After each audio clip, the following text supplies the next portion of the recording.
அதாவது இந்த ஒரு பொருள்னால மட்டும் நம்ம இந்தியன் கவர்மெண்ட்டுக்கு 14,000 கோடி வரைக்கும் ரெவென்யூ வரப்போகுது.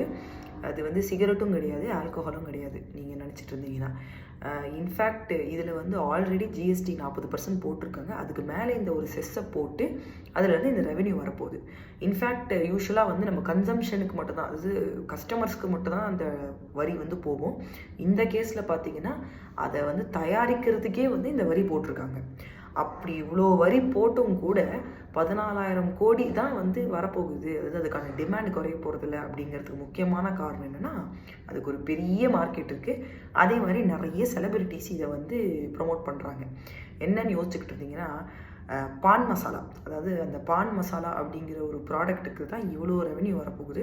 என்னோடய கொஸ்டின் என்னென்னா, அப்படி அவ்வளோ கெடுதல் அப்படின்னா நீங்கள் என்ன பண்ணணும்? ஒன்று அந்த கம்பெனியை பேன் பண்ணணும், இல்லை அதை ப்ரொமோட் பண்ணக்கூடாது.